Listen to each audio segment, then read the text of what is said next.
Bienvenidos a Ciencia Infinita. Hoy vamos a hablar de los números en general. Fijaros que muchas veces en matemáticas manejamos operaciones complejas, las cuales incluso aprendemos, pero muchas veces los aspectos más sencillos se nos olvida cuál es su origen, cuál es su significado y cuál es su sentido. Así que hoy vamos a hablar de lo básico, en este caso de las matemáticas, que son los números y los sistemas de numeración. Bien, como podéis haber visto, nosotros manejamos en este caso un sistema de numeración que es el sistema decimal.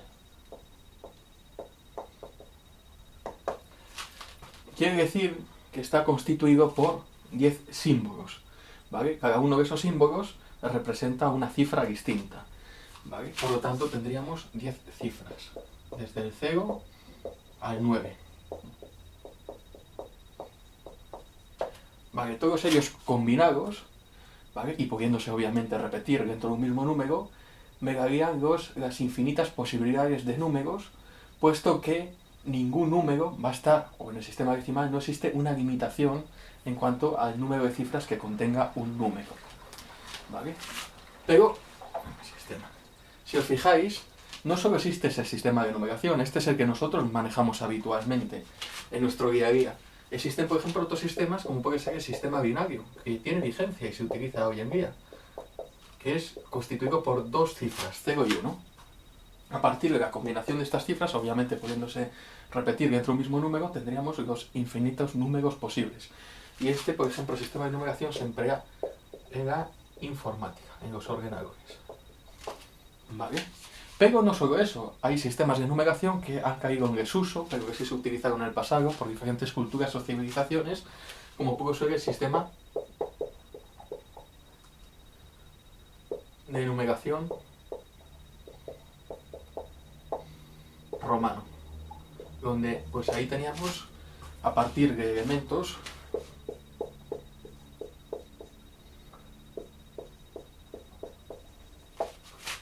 podríamos obtener, y utilizando las reglas en este caso de formación de los correspondientes números, podríamos obtener los infinitos números posibles. Vale. Ahora bien, tenemos que diferenciar entre números que expresan una cantidad, que serían los números cardinales. Por ejemplo, el 125 indica que este número está asociado a una cantidad que contiene, en este caso, 125 unidades o 125 elementos que estamos contabilizando. ¿Vale? A su vez, no solo tienen por qué ser números enteros, tienen que ser o números positivos.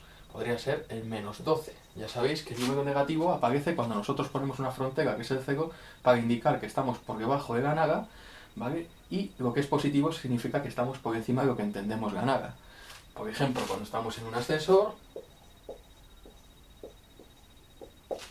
¿vale? Si vamos al sótano 1, muchos ascensores marcan el menos 1. Quiere decir que estamos una planta por debajo, ¿vale?, de la entrada o de acceso a ese edificio. Si estamos en la planta 1, significa que estamos una planta por encima. Por eso no es lo mismo estar una planta por debajo que una por encima, y de ahí que se utiliza en este caso el signo menos para indicar que estamos por debajo de lo que entendemos 0, mientras que en el otro estamos por encima de lo que entendemos 1. Perdón, 0, ¿de acuerdo? Y luego tendríamos números ordinales. Obviamente los cardinales también tendríamos los decimales, 1,25. Los números ordinales son números discretos y lo que marcan es un orden, como su propio nombre indica. La posición de un elemento con respecto a otro o a otros, ¿de acuerdo? Entonces tendremos una clasificación donde habrá un elemento que será el primero, otro el segundo con respecto al primero, otro el tercero con respecto al primero, así sucesivamente. ¿Vale? En este caso estamos hablando de números discretos, es decir, no vamos a hablar de menos primero, esto no existe, no vamos a hablar de el 1,5, tampoco existe. Estaremos hablando de números naturales y, por supuesto, en este caso me marcan la posición dentro de un orden de cada uno de los elementos. Pero ahora bien, dentro de nuestro sistema decimal, ¿cómo clasificamos los números? Obviamente todos los números que yo puedo firmar dentro del sistema decimal serán reales, ¿de acuerdo? Pero dentro de los números reales tendríamos los números enteros, que son aquellos que no tienen parte decimal, ¿vale? Entonces Y dentro de los enteros estarían los naturales, que son aquellos que no tienen parte decimal y que son exclusivamente positivos. Por ejemplo, el 1, el 2, el 3. Así sucesivamente, 4, 5. Todos ellos serían números naturales, enteros y reales. Pero, por ejemplo, el -1 y el -2 serían números enteros y reales, pero no naturales, puesto que estaremos hablando de números negativos. Y dentro de los números reales también tendríamos los decimales. Vale, los decimales que tendríamos, por ejemplo, pues el 1,25, el -1,2, el 1,35, 32, 33, ad infinitum, ¿vale? Todos ellos son números reales, es decir, son números que se pueden formar con las reglas de numeración y de combinación de cada una de estas cifras dentro del propio sistema decimal. Pero sobre los decimales los categorizamos en, por ejemplo, 1,25 sería un decimal exacto. ¿Por qué? Porque tenemos un número de cifras decimales exactas, un número de cifras decimales finitas, que sería en este caso 2. Luego lo podríamos categorizar en periódicos. Decimal periódico. Vale. Pero dentro del decimal periódico, a su vez, existen dos posibilidades, ¿vale? O existen dos agrupaciones. Sería el decimal periódico puro. Lo que vemos es que existe al menos un decimal que se va repitiendo ad infinitum, infinitamente, ¿de acuerdo? 1, o puede ser 2 o 3, esto sería también 25, ¿vale? Esto estaríamos hablando de decimal periódico puro. Y luego tendríamos otra posibilidad que sería el periódico mixto, donde tendremos una parte que se denomina anteperiodo,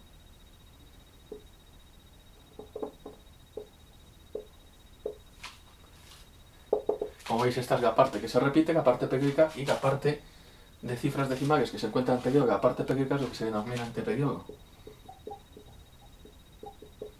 Este sería el decimal periódico mixto, ¿vale? Todos estos entrarían dentro de los decimales periódicos. Y por último, tendríamos un decimal en el cual no tendrías un número exacto de cifras decimales, pero tampoco tenemos ninguna parte periódica que se repita. Por ejemplo,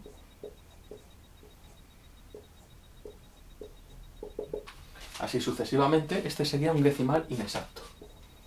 Decimal inexacto. ¿De acuerdo? Decimal inexacto. ¿Sí? Bueno, vamos a borrar.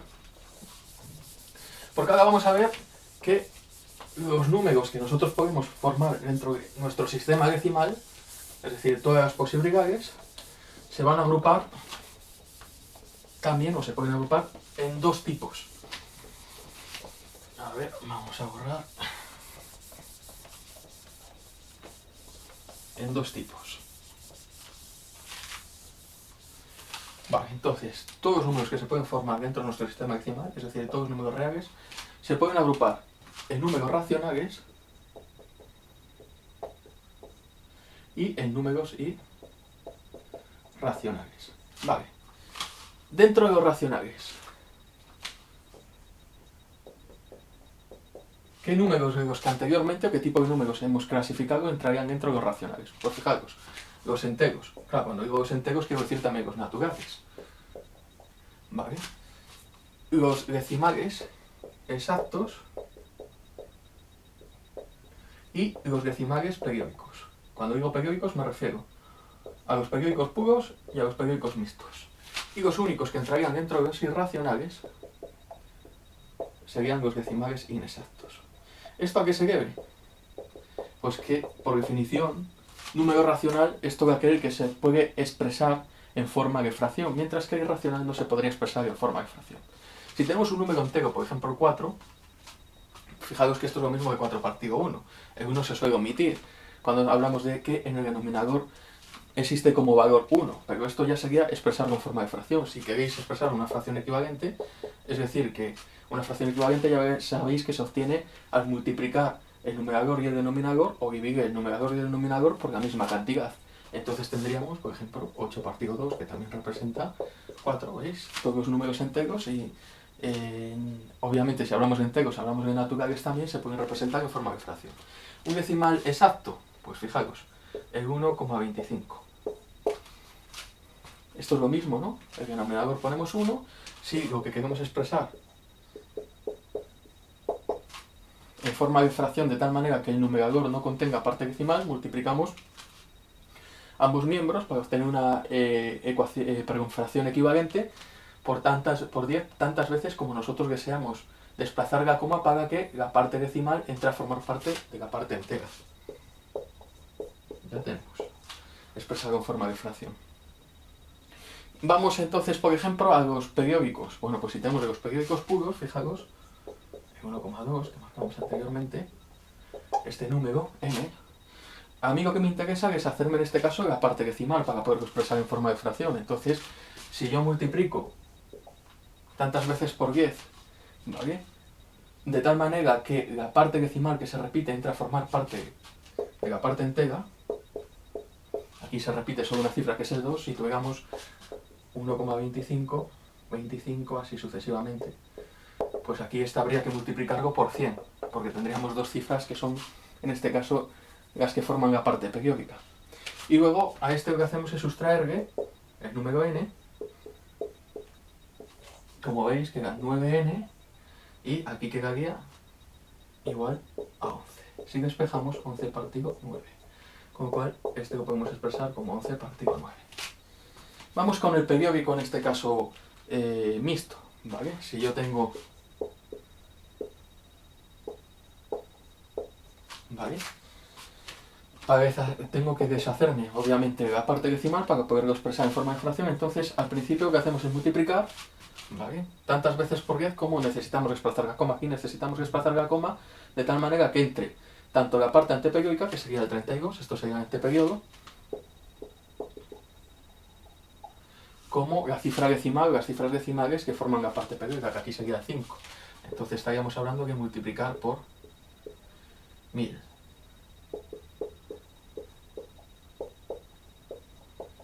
¿Vale? Y le vamos a sustraer, ¿vale? En este caso, el número que implica introducir dentro de la parte entera la parte anteperiódica, que sería 100n, que sería 132.